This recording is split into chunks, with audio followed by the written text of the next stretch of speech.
que os americanos, como eu estava falando antes de entrar no ar aqui com você, eles não conseguem nem entender o que está acontecendo. E eu fico falando para meus amigos que me ligam desesperados, eu fico falando, se você quiser eu dou um curso, porque eu já vi esse filme algumas vezes. Né? É quase como que o projeto que eles tinham para outros países, agora eles aplicaram para eles mesmos. Né? E você vê a deterioração a ponto, ontem à noite, da maior universidade do país, certamente a maior do mundo em termos de endowment, né? São 60 bilhões de dólares que a Harvard tem no banco, onde os brasileiros adoram realizar esses meetings aí, né? Que não são da Harvard, tá? Tem nada a ver com a universidade. O espaço é alugado para fazer esses meetings para o cara falar que falou na Harvard, banqueiro. Aí todo mundo fala que teve em Harvard. Aí todo mundo fala que teve na Harvard, né? Eu posso falar porque eu dei aula na Harvard, então, mas é diferente dos caras que vão lá e aparecem, né? A situação lá chegou ao ponto de ontem a Harvard se negar a permitir a intromissão do governo federal no dia a dia da universidade, como a Columbia permitiu, né? Aceitou, afinou, e o Trump imediatamente cancelar 2 bilhões de financiamento, que é o dinheiro, que os brasileiros não sabem disso, eu falo isso há 20 anos aqui, ninguém acredita em mim, mas é o dinheiro que faz as universidades de ponta americana rodarem, porque é o dinheiro que subsidia as pesquisas e toda a parte administrativa das universidades americanas. Sem esse dinheiro, o troço emperra, para. O sistema acadêmico de ponta, de pesquisa de ponta, para. A Johns Hopkins, que é a maior recipiente, era até quando eu estudei isso em detalhe, na época ganhava 1 bilhão e 600 milhões de dólares por ano do governo federal para pesquisa. E a coisa que ninguém sabe aqui é que para cada dólar que você traz do governo federal, as universidades cobram uma taxa administrativa que, na minha época, era 57% a Duke cobrava. Tem universidades, Stanford chegou a cobrar 100%. Então, tinha um outro dólar indo para Stanford. E esse era o dinheiro que a Stanford usava para pagar os administradores, manter os prédios, fazer toda a parte administrativa lá, e né, era o dinheiro que era usado para sustentar a operação. Né? Fora as doações, que era o que eu pensava que era o grosso. E os estudantes também pagam. A receita que vem dos estudantes, ela não é maior do que essa? Não, se você não tivesse esse dinheiro para subsidiar as universidades, o tuition, que é o pagamento do curso dos alunos, seria altíssimo. Seria muito acima do valor que é. Então, esse dinheiro entra na operação da universidade. Por isso que as universidades têm endowments gigantescos, né? A Harvard, eu acho que é 60 bilhões atualmente o endowment, o maior endowment americano, que é o dinheiro de reserva deles lá, que eles nunca usam, né? Você tentava conseguir o dinheiro do endowment para fazer pesquisa, os caras, não, isso é para outras coisas. Não fala para o Trump isso, que senão ele vai querer esse dinheiro para ele. Ele tá querendo tudo. Eu tenho certeza que ele sabe, ele não, porque ele não sabe de nada, mas quem assessora ele sabe, né? Aí, então, é isso. Você, de repente, está num país onde as pessoas estão desaparecendo, como desapareciam aqui no Brasil, na Argentina, no Chile, no Uruguai, né? Curiosamente, né? Ironicamente, né? Eu vivi para ver o filme sendo repetido nos Estados Unidos agora, que foi quem semeou toda essa máquina, né, de repressão aqui nos anos 60. Miguel, eu até brinco que tô assim, puxa, que bom ver alguém destruindo os próprios Estados Unidos. Viva, fica Trump, né? Destrói de uma vez esse império que matou tanta gente ao longo do século XX, XXI. Só que tem um problema. Se destruir o império, o que vai acontecer depois disso, Nicolás? Você tem pensado nisso? Eu tanto tenho que eu comecei a reler a história da queda do Império Romano do Gibbons, né? Que é o livro mais clássico da época do Iluminismo, descrevendo o que aconteceu quando o Império Romano, que mandava no mundo, desabou, né? E a história não é agradável para ninguém. Nem mesmo os persas ficaram muito felizes, porque a coisa virou uma bagunça. Eu não estou defendendo nenhum lado aqui, só que assim, a gente aqui tem essa ideia, né, de que se os Estados Unidos somem do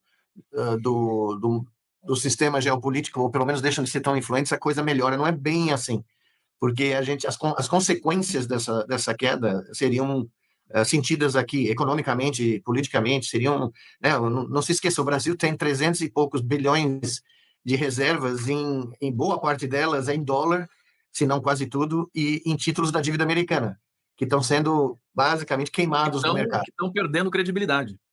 Por isso que o cara provavelmente voltou atrás nas medidas comerciais que ele tinha feito semana passada, porque o mercado de bonds lá começou a disparar, né? E como os Estados Unidos têm que renegociar 9 trilhões da dívida de mais de 30 deles agora, nesse ano, se esses juros começam a subir, porque as pessoas estão vendendo, né? Ninguém quer comprar mais títulos do Tesouro Americano, porque não estão se sentindo tão seguros como se sentiam até 2 meses atrás ou 3 meses atrás, vai custar muito mais dinheiro para refinanciar a dívida americana. E quem vai comprar? Se não for a China que vai comprar os títulos que financiava a dívida americana Há anos atrás, eu não estudo isso mais, mas quando eu olhei, a título de 1 bilhão por dia, comprava da dívida americana para financiar A China acabou de vender 50 bilhões, 60 bilhões de títulos da Acho que dívida. ninguém sabe ao certo o valor, mas o Banco de Tóquio vendeu uma fortuna, a China deve ter vendido, outros países devem estar vendendo. De repente, os alemães começaram a ter uma procura inédita pelos seus títulos de dívida da Alemanha. Porque as pessoas estão sentindo que a Alemanha é mais segura, né? Agora, Miguel, eu fico aflito também pelo seguinte, quer dizer, a gente sabe que existe esse surto de negacionismo, mas pelos dados que foram, inclusive, divulgados, algo da ordem de 10 trilhões de dólares evaporaram desde o início do governo Trump, depois houve uma reposição e tudo mais. E quando vem o cálculo do que os Estados Unidos podem ganhar com essas tarifas, chega a 650 bi, alguma coisa assim. Quer dizer, não fecha essa conta. Ninguém avisou o que aconteceu ali dentro. Os economistas também, mesmo os neoliberais, mesmo os mais conservadores, estão apavorados também com essa história. Não se esqueça que o Império Romano teve um Nero, né? Teve um Calígula. Verdade. Então, um cara que chega para, né? E o que acontece? Veja, naqueles 2 dias em que, né, depois do anúncio que a Bolsa despencou, foram 5 trilhões em 2 dias. Tá? Sim. As pessoas não têm ideia, 5 trilhões de dólares, é quase 2 vezes o PIB brasileiro, tá? Em 2 dias. Empresas como a Apple, Nvidia, a própria Tesla, perderam centenas de bilhões de valor. Tá? Recuperaram alguma coisa aí, mas o problema não é esse, porque isso pode se recuperar. O problema é a incerteza. Isso. 2 dias depois o cara volta atrás. Aí ele fala que vai isentar os eletrônicos, porque alguém deve ter, lá do Silicon Valley, deve ter ligado para ele e falou: meu, você está louco? O iPhone vai custar $3 mil. Ninguém vai poder comprar, porque quem paga essas tarifas é o importador. E o consumidor recebe, embutido no novo preço, o valor das tarifas, que todo mundo vai repassar para o consumidor americano. Então, a inflação americana vai explodir, entendeu? E longe de mim ser economista, né, que o Big Bang me proteja dessa doença, mas é muito óbvio, qualquer cara com 3 neurônios consegue ver o dano que ele está causando a tudo, a credibilidade do governo americano no mundo financeiro, porque, veja, todos esses fundos de investimento, para terem grau de investimento, para poder ser usados ou ter como investidores fundos de pensão americano, instituições americanas, precisam ter um grau de segurança, e esse grau de segurança é dito obtido quando você tinha títulos da dívida americana, por exemplo, né? Porque é garantido pelo tio Sam. Ninguém podia imaginar que o tio Sam ia entrar no manicômio, né? E se transformar no rei do manicômio e todo mundo em volta achar que ele é realmente o imperador. Porque ele se cercou só de gente que diz amém para o que ele faz. Então, ele é um cara vingativo, ele é um cara pequeno, ele é um conhecido em Nova York por ter, né, todas as falências, 6 falências.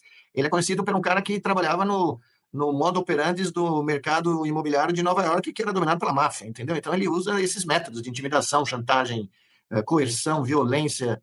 O cara assinou uma ordem executiva para perseguir 2 ex-assessores dele, para pedir que o Departamento de Justiça investigue 2 caras que deixaram o governo dele, o primeiro governo dele, começaram a criticar e publicaram livros criticando ele. Aí ele vai contra as universidades, aí ele começa a mandar gente encapuçada, sem identificação, para sequestrar estudantes no meio da rua. Lembra alguma coisa, Bruce? Eu sei que é muito jovem, Conde, mas eu lembro de coisas assim, entendeu? Eu lembro do que aconteceu aqui, do que aconteceu na Argentina, é igualzinho.